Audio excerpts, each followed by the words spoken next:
Assalamualaikum warahmatullahi wabarakatuh.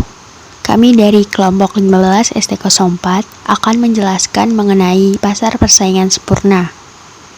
Anggota kelompok kami adalah Rizky Gumilang, Lili Cipta Pangestu, Nadia Hanifah Humanisa, Siti Lindawati, Melati Stianisa, Aulia Konitatun. Pasar persaingan sempurna.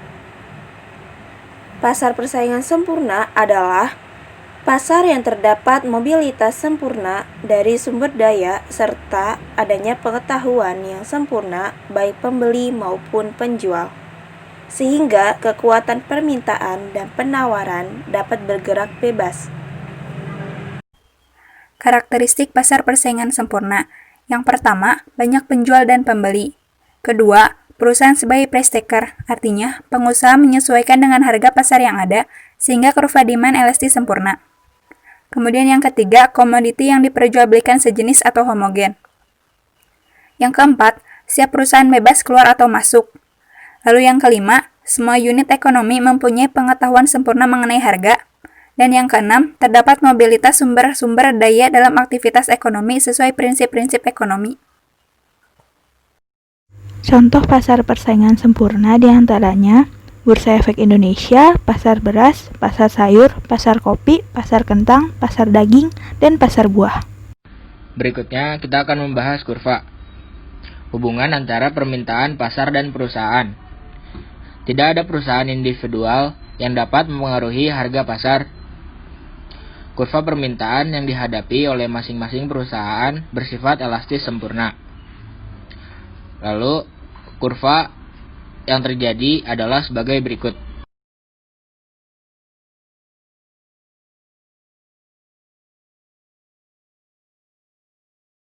Maksimisasi keuntungan, yaitu perusahaan produksi saat MC sama dengan MR pada Q yang memaksimumkan laba. Dapat diketahui dari kurva pada Q1, MC sama dengan MR, dan jika Q diubah maka akan menurunkan laba. Selanjutnya, keputusan penawaran perusahaan, yaitu dapat diketahui dari kurva jika harga pasar naik, maka Q yang memaksimumkan laba juga naik. Begitu pula sebaliknya. Dapat diketahui juga bahwa kurva MC menentukan Q perusahaan. Keputusan jangka pendek dan jangka panjang. Keputusan jangka pendek perusahaan untuk tidak berproduksi karena kondisi pasar, akan tetapi masih membayar biaya tetap FC. Keputusan jangka panjang untuk keluar dari pasar dan biaya adalah 0.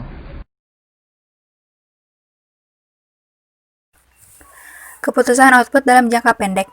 Jangka pendek adalah periode di mana perusahaan masih mempunyai input atau faktor produksi yang tetap.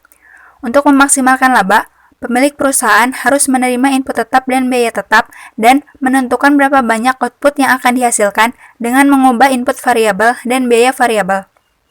Shutdown terjadi ketika penerimaan total kurang dari biaya variabel, yang jika diuraikan, penerimaan total kurang dari biaya variabel sama dengan harga dikali kuantitas kurang dari biaya variabel. Jika kedua ruas dibagi kuantitas, maka harga dikali kuantitas dibagi kuantitas kurang dari biaya variabel dibagi kuantitas, sama dengan harga kurang dari biaya variabel rata-rata. Jadi, perusahaan juga melakukan shutdown ketika harga kurang dari biaya variabel rata-rata. Minimalisasi kerugian dan shutdown point. 1. Price kurang dari average variable cost, yaitu perusahaan melakukan shutdown.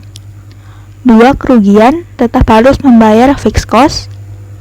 3. Tidak shutdown, yaitu kerugian makin besar, karena total revenue kurang dari total cost atau price kurang dari average variable cost. 4. Total kerugian tidak shutdown sama dengan fixed cost ditambah variable cost.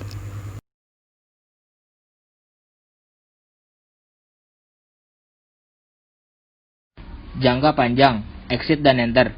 Perusahaan keluar dari pasar atau exit jika TR lebih kecil dari TC, atau dengan kata lain mengalami kerugian. Jadi perusahaan juga exit jika P lebih kecil daripada AVC. Perusahaan yang exit akan kehilangan pendapatan. tetapi itu akan menyelamatkan perusahaan dari pembayaran FC dan VC.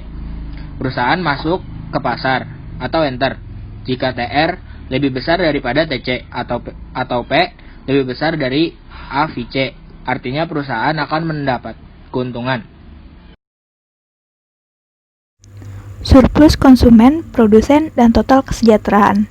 Surplus konsumen adalah manfaat yang dicapai konsumen ketika mereka dapat membeli barang atau jasa dengan harga lebih rendah dari yang bersedia mereka bayarkan. Surplus produsen adalah manfaat yang dicapai produsen ketika mereka dapat menjual barang yang melebihi harga terendah yang bersedia mereka terima. Total kesejahteraan adalah total dari surplus konsumen dan produsen. Berikut gambar kurva surplus konsumen dan produsen. Selanjutnya kondisi laba nol, yaitu saat P perusahaan sama dengan ATC atau rata-rata total cost, dan juga sama dengan MC. Kondisi laba nol biasanya terjadi pada perusahaan yang tetap di pasar saat proses exit enter. Kelebihan pada pasar persaingan sempurna. Yang pertama, tidak ada persaingan karena barang yang dijual bersifat homogen. Yang kedua, penjual tidak perlu memasang iklan untuk promosi. Ketiga, mampu mendorong efisien dalam produksi karena produsen saling meningkatkan kualitas produknya.